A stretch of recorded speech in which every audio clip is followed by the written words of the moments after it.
5 centimeters per second, a story about cherry blossoms and the rate at which the petals fall.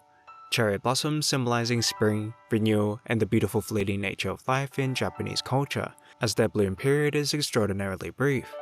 And in the story, the petals represent people such as Takaki and Akari. To them, it was a symbol of their time together, their love, a complicated thing that was both short-lived yet beautiful.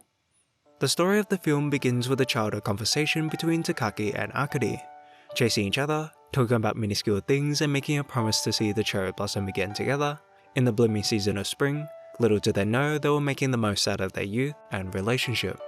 If Akari was discriminated against by her classmates, she had Takaki to save her. And if Takaki dreamt ambitiously of becoming a cosmonaut, he had her to support him. However, as time passes by, the circumstance surrounding their relationship changes, upsetting the harmony they once shared and putting distance between the two, as Akari moves cities to Iwafune, leaving Takaki speechless at his inability to continue comfort and protect her as he had before.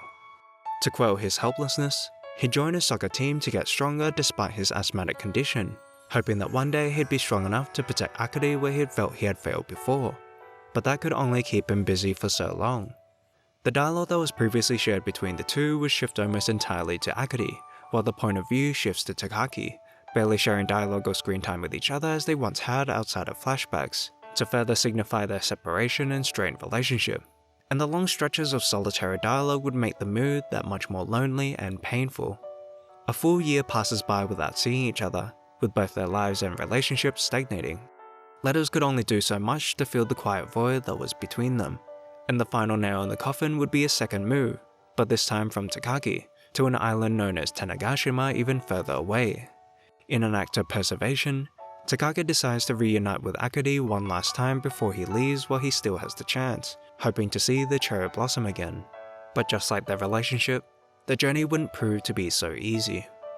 Our perspective shifts completely back to Takaki, thrusting himself into the bustling world of reality.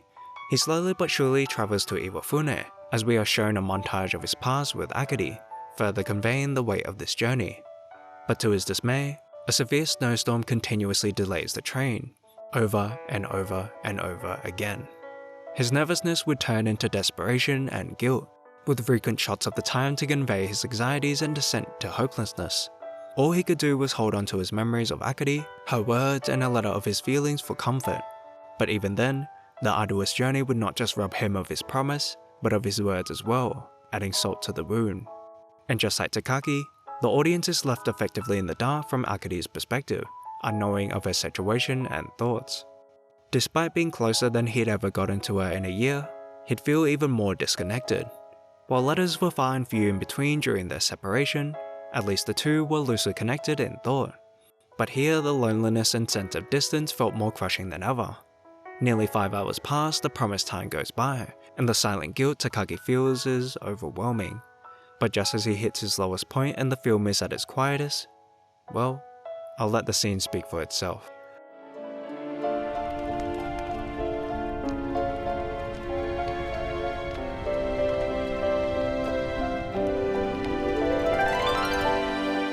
For a moment, all the hardship that challenged their love seemed worth it, as the music elegantly returns with a crescendo, able to cross the seemingly insurmountable distance and reunite with each other. From the tearful reunion to the nervous shuffling and the cheerful heart-to-heart moments as they eat together, we see the relationship rekindle right where it left off. Out of the station and into the snow, they playfully make their way to the cherry blossom tree just like old times. But sadly, it was winter, and the tree was dead. However, just for a few seconds the two played pretend, seeing the cherry blossom petals that reminded Akari of the snow just as she once said all those years ago. And so, they shared their first kiss. But for as beautiful as this moment was, there was an underlying sadness to it all, because at the end of the day, the two knew they could not escape the harsh reality that was the long distance between them and their dying love, signified by the tree behind them. In this realization, Takaki would clench onto his fists, desperately holding on while Akari would gently let go, indicative of their future. While their love was mutual, the distance and time away from each other had changed what this relationship meant to each one of them, no longer on the same page.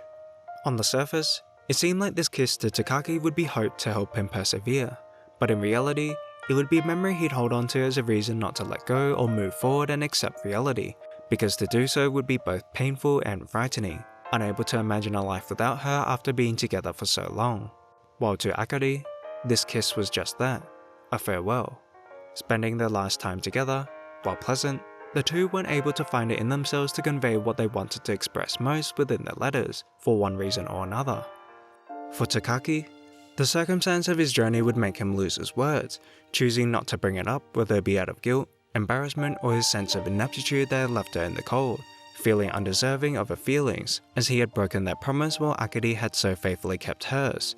While for Akari, unknowing of what Takaki had lost, would follow suit and choose to hold on to hers, possibly out of fear that her feelings would be unrequited in the long term, or that she decided she wanted to let go for both his and her sake, as maybe it was better to move on after seeing all the sacrifices Takaki made to get there. And so, they said their farewells, both putting each other first and their feelings second, holding on to something important they yearned to express but couldn't.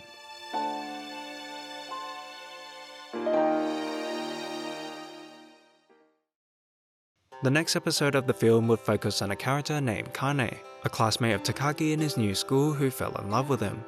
Watching Takaki through the eyes of Kanae, we see her complete adoration for how he lives his life so focused and stoically, so much so that she'd study her hardest to get in the same high school as him.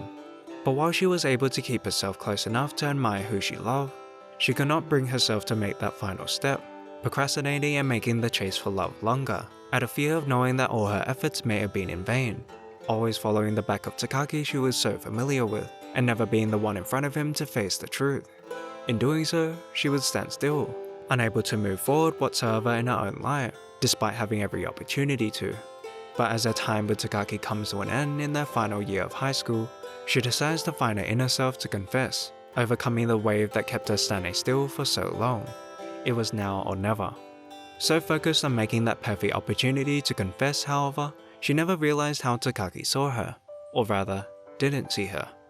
Because in truth, despite having all the opportunities in the world and no matter how perfect they were, Takaki's heart was unmoving, and that hurt for her to realize after all this time. Just like Kanae, Takaki was unable to move forward with the life he currently had, still so focused on his past relationship that had completely died.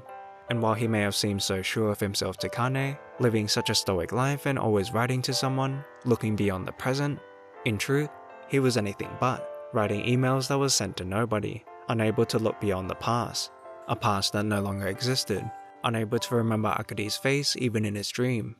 Maybe it was better to drift off and lose contact for Akari's sake, or maybe she was still waiting in the cold, always imagining her alone in her letters, finding himself trapped between his lingering love and guilt. Symbolic of both their feelings, a rocket takes off in the distance as the two observe. For Kanae, it represented her unrequited love and Takaki's unreachability, and for Takaki, it represented an unfulfilled dream he once had to become a cosmonaut flying away, a dream that had Akari within it.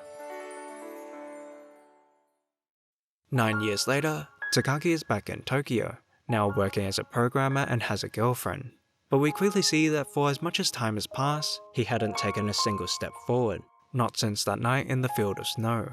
Living in a deteriorating lifestyle, working in an occupation he's unhappy with, stagnating in a non-functioning relationship, he is numbly going through the motions, simply surviving for the sake of it. And one day he wakes up conscious of his motions, or lack thereof. All his sincerest feelings were completely gone, living a life of monotony. So he quits his job and works as a freelancer and breaks up with his girlfriend, finding himself drawn to a dream he had forgotten. Through reflection, he hopes to rediscover those sincere emotions once again beyond his empty yearning. And one day it takes him to the cherry blossom, and it's here where we finally see Akari. Connected by thought, she finally shares the screen and dialogue with Takaki, both cherishing the final memory they had together. And in a poignant montage as One More Time, One More Chance plays, we see a contrast in how the two lived their lives. Separated, they felt isolated from the world around them, lost in thought of each other and their future. Writing letters was the only thing they could do and look forward to, until disappointingly, the distance between the two of them became too straining, not from conflict, but from the passage of time, cutting through the seasons and naturally falling out of contact, out of love, like two petals from the same branch drifting away from each other 5 centimeters per second. But while Takagi always seemed to walk towards the letterbox, Akari would eventually walk away. Takagi was always searching while Akari had settled down. Takagi was alone while Akari wasn't. While they had always thought of each other, holding onto the cherry blossom petal that signified their love stood still, while Akari, also holding onto the petal and fondly remembering the past, was able to move forward with it, now engaged and about to get married. In a desire to see the cherry blossoms from their childhood again, as they had once promised, coincidentally, they find themselves at the same train crossing. And in the brief moment they shared, they recognized each other, fulfilling their promise. This was Takagi's one more time, his one more chance, refusing to turn away even if the chances of the person on the other side being Akari was so low. But where the circumstance surrounding their life once seemed so insignificant, a minor interruption of a passing train to their playtime now separated them on completely different paths, and Takagi sees that he's the only person waiting, realizing that his guilt for losing contact and fear of moving forward, possibly leaving Akari in the cold, was misplaced, something that is made more apparent in the manga, in which Takagi put his worries for her first. But his final chance wasn't to reconnect or redeem, but to find closure.